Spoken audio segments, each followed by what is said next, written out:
Hey, and welcome to another video. Today we're gonna do a Blender tutorial for totally beginners, and we're gonna make this. We are gonna model a Rubik's Cube and we're gonna edit it in Photoshop, and all the files we are using can be downloaded from the links that I leave in the description.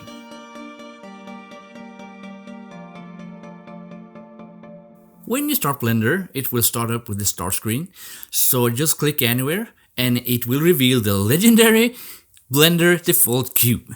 Never mind all these bottoms and everything that's going on, modeling, sculpting, shading, rendering, blah blah blah. We're gonna use some of the panels to the right, just some basic tools. I'm just gonna add some shortcut keys on my screen so you can see what I'm pressing. You won't be seeing this menu in your Blender because this is an add-on. You have to manually install it. So let's start by navigating in the scene.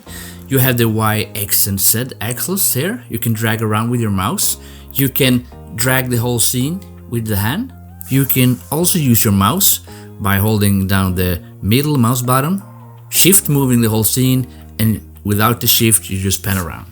Another quick way to move is just pressing the green, red or blue Y, X and Z colors up here to make a straight down, straight up or straight from the side view. And this will save you lots of time and you will understand why later. Sometimes it's really good to have a reference image to see what color, how it looked like when you are modeling in Blender. And for that we're actually gonna activate an inbuilt add-on in Blender. So let's get out to Edit and Preferences, and you go down to Add-ons and you type in Image, and this will pop up. Import images as planes. Make sure the checkbox is checked and close the window. Now we can import our image. I just got one from Google. So Shift A. Look for image as planes, look for the image that you saved in your local drive and select it. And you can see here that the image is here behind.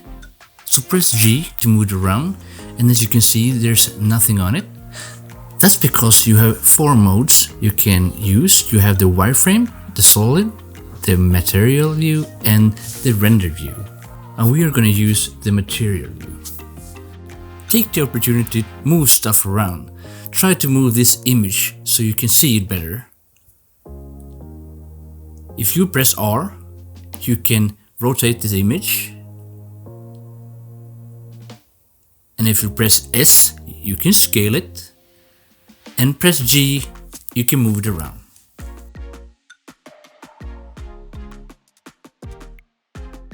Now it's time to start modeling the cube. So select the cube and you will see that this cube is 2 meter by 2 meter by 2 meter. That's a little large. So we want this to be 2 centimeters. So we're gonna scale this down. So if you press S and type in 0.1, you see it's gonna be 0.002 meters, and that's about 2 centimeters. Press comma on your numpad. Now it's a great time to move around this stuff again. Scale it down, rotate it so that you can see it well.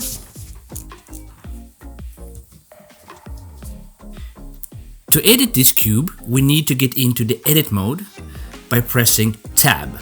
By pressing Tab, you're going to the edit mode, and if you press Tab again, you're going back to the object mode. In the upper left corner, you can see each mode, object or edit, which mode you're in. If you press G in the object mode, you're gonna be moving the whole thing. But if you press Tab and get into the edit mode, you will see vertices you can select and drag, pressing G, and change the shape of the cube. This can actually be done by selecting a vertex, an edge, or a face. And the fastest way to switch between these are 1, 2, and 3 on your keyboard. In the vertex mode, press A to select all, then press Ctrl B and drag your mouse a little bit. You'll see it will bevel these edges.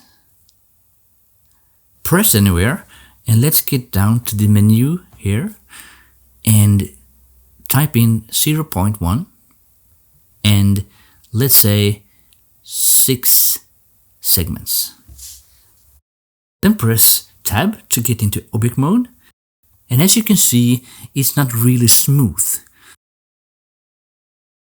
So we are gonna right click and choose Auto Smooth.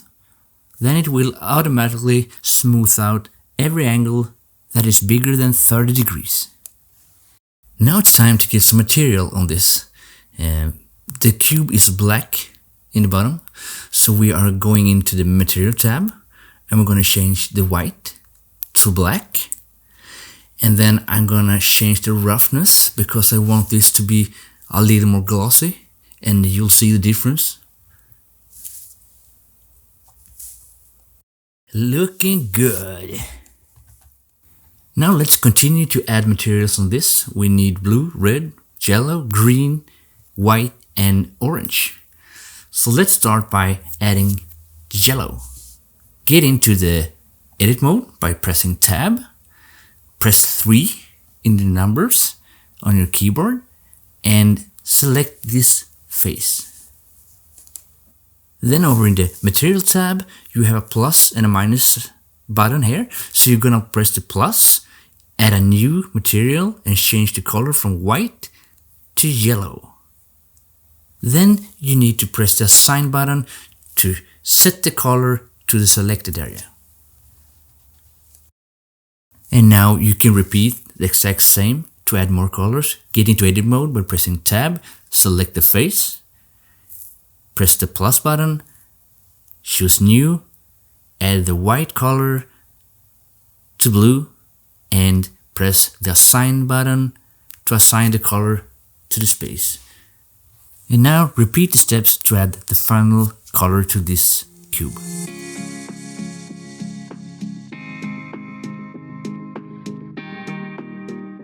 To make this cube complete, we need to add some more cubes to it. And I'm gonna use a modifier because I don't wanna make this cube over and over again a million times. So let's head over to the modifier panel on the right side. Press Add Modifier and start typing R, and you'll find the array. In the settings, choose to count how many cubes you want. Then we're gonna need to set a direction in which way we want them to continue. And we want a small offset between the cubes just for logical space. We don't want these to scratch when we turn them. Before we add some more cubes, we need to apply this modifier because we're gonna add another one after this. Alright, awesome. Now we need to add the last color in the back of these 3 cubes. And it's the same process that we made with the other colors. So we're gonna go into edit mode, we're gonna select it, and we're gonna go to the Material tab, and we're gonna add a new one, change the white to white, and assign it to the selection. So now it's time to add some more cubes. So we're gonna add another array modifier. We're gonna change the direction from X to Y.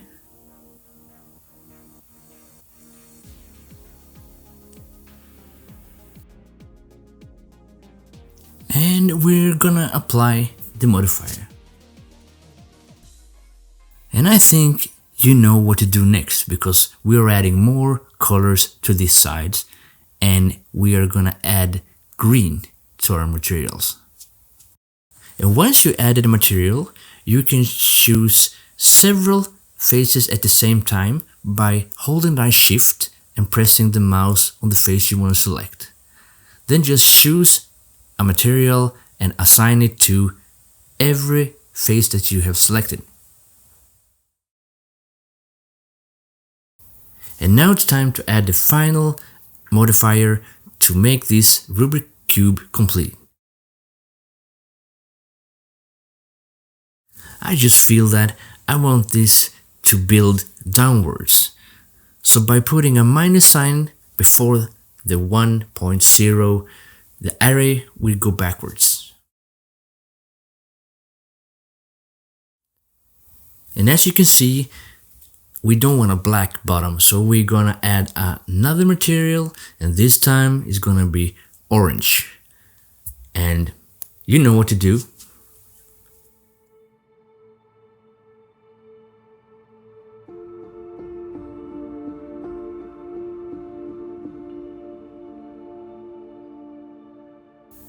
Cool. Now the actual design is ready. And now I'm going to show you some fundamental things in Blender that you use it every single time you open Blender and do something, you will use this. And that's the 3D cursor. Every new thing that you add into the scene is being placed by the 3D cursor. So for example, if we're going to add a new cube, we press Shift A, Mesh, and Cube. It's pretty big now, so we're gonna press S and scale it down. As you can see, the cube is in the center where the 3D cursor is. You can move the 3D cursor, you can move objects to the 3D cursor, you can move the 3D cursor to the world of origin, which is the middle of the red and the green line, and then you can move the object to the 3D cursor and center the object to the world. And it's not as bad as it sounds, it's real simple and it's super useful. So we are gonna change the origin of the cube, and we're gonna move the cube to the world origin where the 3D cursor is. So let's start by deleting the cube we added by pressing the delete key. So let's select the cube and go up to Object and Set Origin and Origin to Center Mass of Volume. So now you can see the little orange dot in the center of the cube. We can press Shift S and Selection to Cursor, and the cube's origin point will move to the 3D cursor, and now the cube is center of the world origin. Now let's add a plane by holding down Shift and A. Select Mesh and Plane. We need to scale this down by pressing S, and we need to move it down so that the cube stands on the plane. Now let's get into the Render tab, change from Eve to Cycles, and choose GPU if you have a decent graphic card.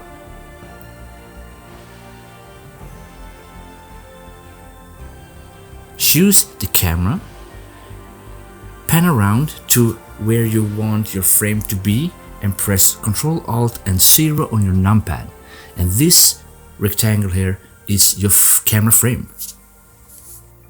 Now choose the lights from the panel to the top right and press Shift S and Selection to Cursor. And you will move the light to where the cursor is in the center of the world origin. So now press G and Z and move it up, and we're gonna change this to an area light, and we're gonna set it to 10 watts. Then we want to move the light so it represents the direction of the light in the photo that we are gonna take. With the hand, we know we're gonna place the cube on the hand, and we have some sort of idea where the light will be coming from. So let's check this out in the render view. As you can see, we need to adjust the light because it's too bright. So with your light selected, we go to the light panel and adjust the strength of the light. Now it's about time we save our project, so go to File, Save, and choose your folder and your file name and press Save. So I want to turn the top layer of the cubes, so I'm gonna press Shift A and choose empty plane. And I'm gonna press S and scale it down a little bit. Then I'm gonna select the cube, go into the edit mode, select all by pressing A, and press my right mouse button, separate by loose parts. So now we have separated the small cubes, and you can actually select each small cube individually and move them around, for example. Press Ctrl Z to make it undone. And we're gonna select everyone in the top layer. So hold down Shift and just select them all. And while keep holding down Shift, we're gonna select the empty last. We're gonna press Ctrl P and choose Object Keep Transform. What we do now is that we parent the top layer of the cubes to the empty. So when we move the empty, rotate it for example, the cubes are gonna follow. To rotate this at a specific axis, you're gonna press R and then Z. So I'm not happy with the yellow color on the second layer. It's supposed to be black. So let's remove the color on the second layer. So with the empty selected, we're gonna press H. Then we're hiding the top layer.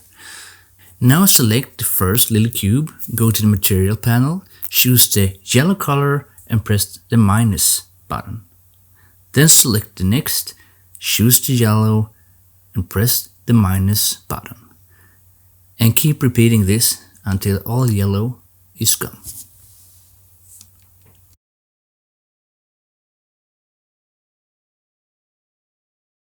Now let's hold down Alt and press H again and it will become visible.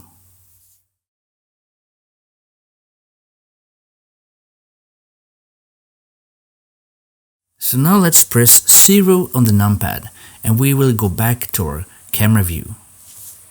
Go back to the render view and we'll see that it's kind of dead, it's not reflecting anything, so we're gonna fix that. So let's get into the shading tab.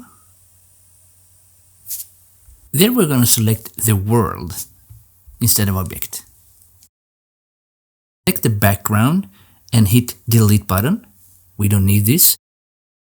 Then we're going to press Shift A and search for environment texture. So now we're going to need the EXR file that you can download through the link in the description. It's called Brown Photo Studio. Select the file and choose Open Image. Now we're going to connect the color to the surface and hit Layout button at the top to go back to Layout. And now it appears that we have the cube in the center of the room. But actually we don't want the room, we just want the reflections on the cube. It reflects the lighting from the windows and the surroundings, and that's what we want, not the room. You can select the plane and press H to hide it to have a better view. So to remove the room, we're gonna go to the Render tab, then we're gonna go down to Film, open the tab up and check this transparent option. And now the room is gone, but the reflection is still there. Now hold Alt and press H to get the plane back. And we don't want a plane, but we want a shadow catcher. If we put a light of this cube, there's gonna be a shadow on the ground and we wanna catch that. So let's click on the plane in the right menu and go down to visibility and check the shadow catcher option. And now the plane is gone, but you have a shadow instead. So let's make some final adjustments to this, to the lighting, to the cube, to the rotation, play around some until you're satisfied. And then we are gonna render this out.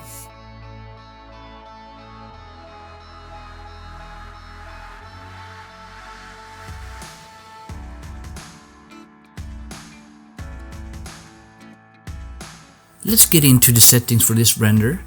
We need to adjust the max samples. to, let's say, 125. That's enough for this. Then I usually go into the solid view mode and then press F12 to start rendering the cube. If you're familiar with Blender, you might find this tutorial unnecessarily long. And that's actually the point.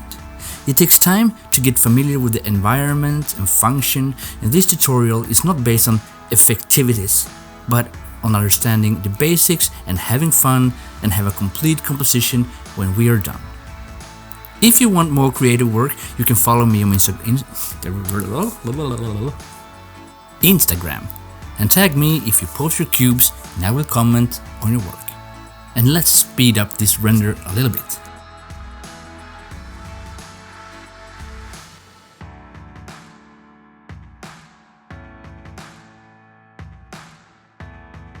Now, when the render is done, we need to save this image on the local drive. So press Image and Save As, and choose your location and file name and save as image. And now, when we have our cube, let's start Photoshop. And while the cube was rendering, I took my phone, took a photo of my palm right in front of the monitor, and we're gonna place the cube in my palm. So open the folder where you saved it and just drag it into this image. And then you just place it where you want it to be in your palm. That looks natural. I think this will be just fine. So now let's add a mask and remove the shadows that's not supposed to be there. And then it's all about changing brightness, contrast, colors to whatever you choose. Maybe you want an artistic image or a realistic image or whatever. It's up to you to change everything. Usually the renders are pretty sharp if you don't adjust the settings from the beginning. So I usually pull down pretty much contrast. And after I've applied all the adjustments that I want, this is how my finished image looks like. I hope you like this tutorial and give it a like if you want. And if you want more, subscribe to my channel. Have a great day and I'll see you in the next video.